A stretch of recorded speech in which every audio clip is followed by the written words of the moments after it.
और वक्त हो गया है हमारे खास शो बाबू मोशाय का। जी हां, आपके साथ मैं हूं रवि ठाकुर। एक वक्त था जब बीजेपी बंगाल में अपनी सियासी जमीन तलाश कर रही थी। बीजेपी के पास ऐसा कोई नेता नहीं था जो बंगाल के लोगों के साथ सीधा कनेक्ट करता हो।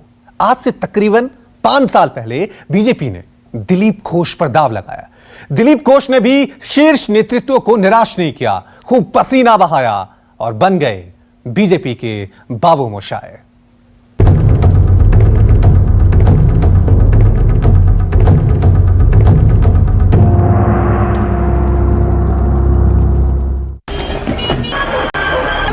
भारत माता की वंदे मातरम।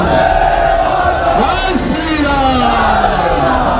जुबान पर जय श्री राम का नारा, तल्ख तेवर और दिल में किसी भी तरह ममता को मात देने की चाहत। ये बंगाल में बीजेपी के बाबू मोशाय हैं। मोदी के सिपह सालार हैं। नाम है दिलीप घोष। दिलीप घोष बीजेपी के वो बाबू मोशाय हैं जिन्होंने बंगाल की सियासी तपिश में जगह बनाई है। जिस बंगाल में ममता दीदी की तूती बोलती थी, दीदी की मर्जी के बिना पत्ता तक नहीं हिलता था, आज वहां भगवा लहर चल रही है। इस भगवा लहर के पीछे दिलीप घोष की ही मेहनत है।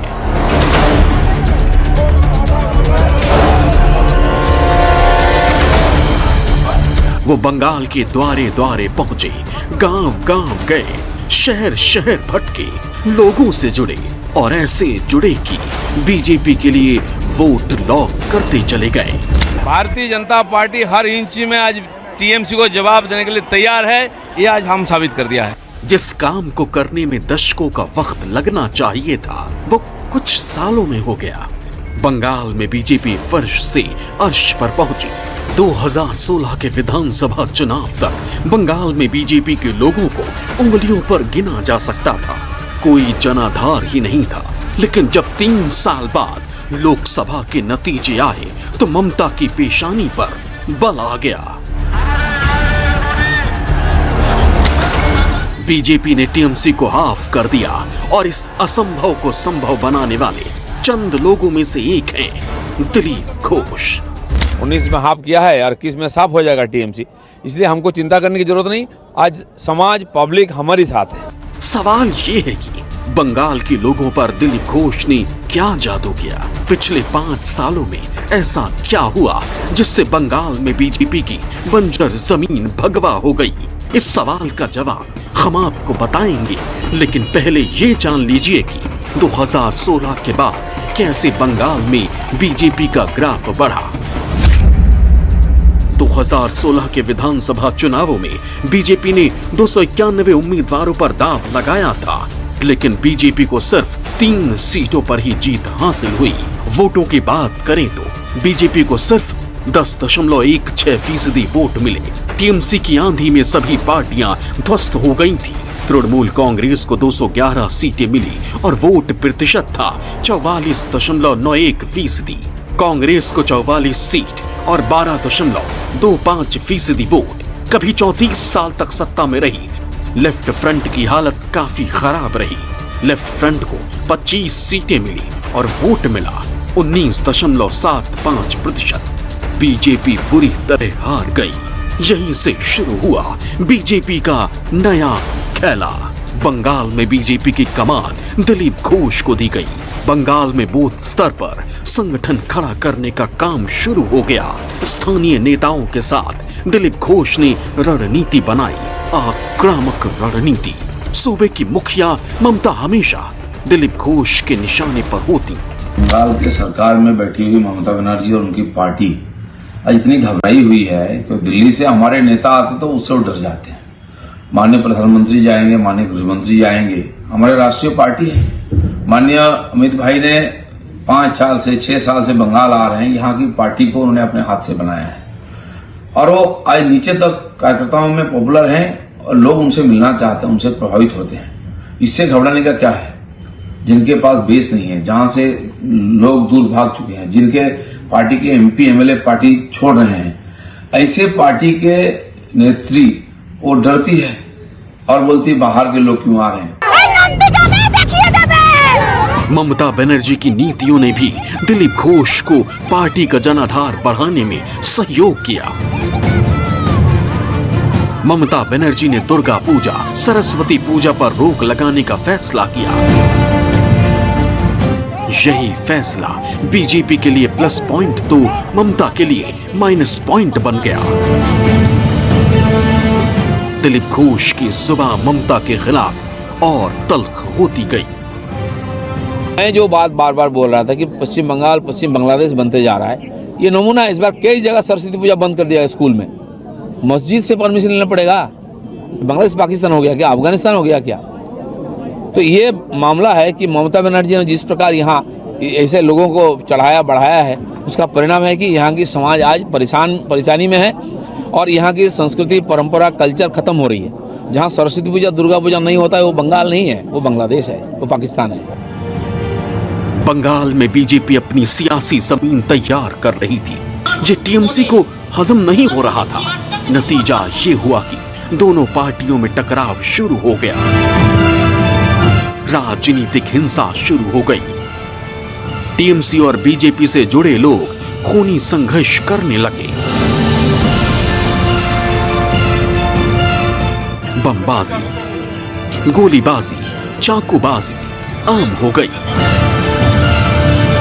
दोनों तरफ से बड़ी तादाद में जाने गई। कई बार दिलीप घोष को भी हिंसा का सामना करना पड़ा। राजनीतिक हिंसा के दौरान उन पर भी पत्थर चले, वो घायल हुए, गिरफ्तार हुए, पर हार नहीं मानी। हर बार नए जोश, जुनून और जिद के साथ मैदान में ममता के खिलाफ मोर्चा संभाला। उनके मन में जो भाव है ना, हमेशा उनके व्यवहार में ट्रम्प जैसा एक एडमेंट भाव है, तानाशाही भाव है, जो लोकतंत्र को नहीं मानते। उनके पार्टी के अंदर भी लोकतंत्र नहीं है, लोग भाग रहे हैं छोड़ छोड़ कर, और राज्य में भी लोकतंत्र का नामो निशान नहीं है, कानून व्यवस्था का भी नामो निशान नहीं है। इसलिए ये बात मैंने पहले उठाई थी। आज डोनाल्ड ट्रंप जिस प्रकार व्यवहार कर रहे हैं, ममता बनर्जी जैसा तानाशाह हार जाएंगे तो वो नवान्न नहीं छोड़ेंगे। दिलीप घोष बीजेपी के उन नेताओं में से हैं जिन्होंने बंगाल को हिंदुत्व की नई प्रयोगशाला बनाया। अपने तरकश से वो तमाम तीर निकाले जो सीधे निशाने पर लग रहे थे।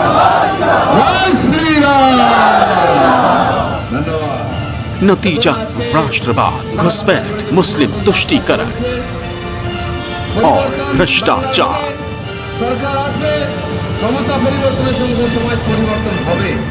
नतीजा ये हुआ कि 2019 में बंगाल में टीएमसी हाफ हो गई।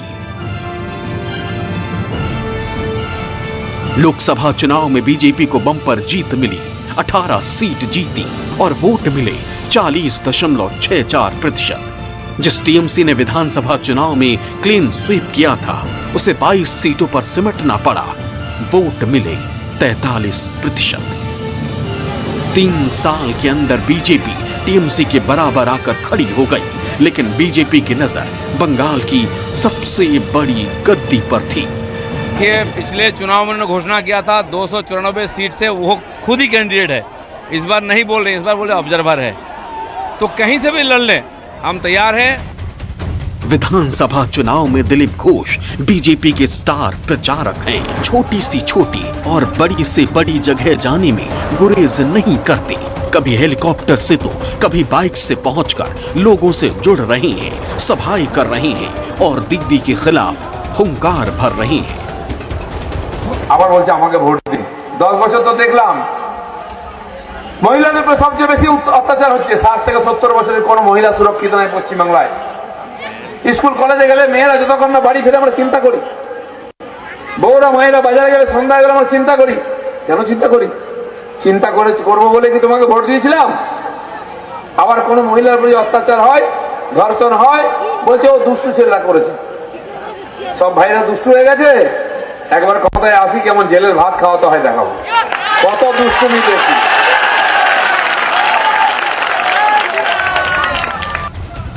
चुनावी सभाओं में दिलीप घोष कभी कभी इतने तल्ख हो जाते हैं कि कंट्रोवर्शियल बयान भी दे देते हैं। बीजेपी के प्रत्याशी के समर्थन में रैली के दौरान ममता दीदी पर क्या कुछ बोल गए, ये भी सुन लीजिए। প্লাস্টার কাটা হয়ে গেল, ফের ব্যান্ডেজ বাঁধা হয়ে গেছে, আর পা তুলে তুলে সবাইকে দেখাচ্ছেন। শাড়ি পরে আছেন, একটা পা ঢাকা একটা খোলা, এরকম শাড়ি পরতে দেখিনি। যদি পাটা বার করে রাখবেন, শাড়ি কেন বারমুড়া পরতে পারেন? अपनी इन्हीं तल्ख तेवर के चलते दिलीप घोष विरोधियों के निशाने पर भी रहते हैं। खासकर टीएमसी नेताओं को फूटी आंख नहीं सुहाते। দিলীপ ঘোষের কথার সব কথার উত্তর দিতে হবে বলুন তো আমাকে। দিলীপ ঘোষ আগে নিজের কেন্দ্রে 28,000 ভোটে হেরে আছে বাই ইলেকশনে, 28 না 30,000 ভোটে। দিলীপ ঘোষের যে কি হাল হবে, একজন তো আবার অসুস্থ হয়ে হসপিটালাইজড হয়ে গেছে। তো যাই হোক, দিলীপ ঘোষের যে কি হাল হবে আর ওদের নেতাদের যে কি হাল হবে 2021-এর মেয়ের পরে, ওরা নিজেরাই বুঝতে পারছে না কোথায় চলে যাবে। এখন তো এই গুজরাটের সমস্ত জায়গা বুক করে রেখে দিয়েছে, কারণ পশ্চিমবাংলায় তো আর লজ্জায় মুখ দেখাতে পারবে না, ওই জন্য গুজরাট মধ্যপ্রদেশ সমস্ত জায়গা বুক করে রেখেছে। विरोधी तो बुराई करेंगे ही, सवाल उठाएंगे ही, लेकिन पीएम मोदी दिलीप की मेहनत को बखूबी समझते हैं। विधानसभा चुनाव के प्रचार के दौरान पीएम खुद दिलीप घोष की तारीफ करते नहीं थकते। ये मैं क्यों कह रहा हूं कि इस बार बीजेपी सरकार बंगाल के उज्जवल भविष्य के लिए इस धरती पर हमारे 130 के करीब कार्यकर्ताओं ने अपना जीवन न्योछावर कर दिया ताकि बंगाल आबाद रहे। मैं ये क्यों कह रहा हूं? मुझे गर्व है मेरी पार्टी के पास दिलीप घोष जैसे अध्यक्ष है।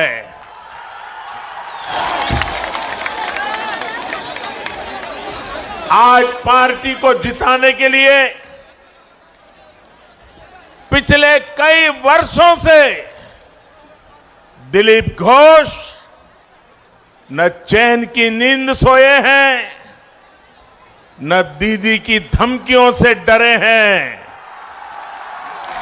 उन पर अनेक हमले हुए, उनको मौत के घाट उतारने की कोशिशें हुई, लेकिन वो बंगाल के उज्जवल भविष्य का प्रण लेकर के चल पड़े और आज पूरे बंगाल में नई ऊर्जा भर रहे हैं। दिलीप घोष को मोदी और शाह ने जो जिम्मेदारी सौंपी है वो अभी पूरी नहीं हुई है। वो इस वक्त मोदी के नाम और उनके काम पर बहुत बड़ी लड़ाई लड़ रहे हैं। इस लड़ाई में वो जीतेंगे या हारेंगे, इसका फैसला 2 मई को होगा। Bureau report, news 24।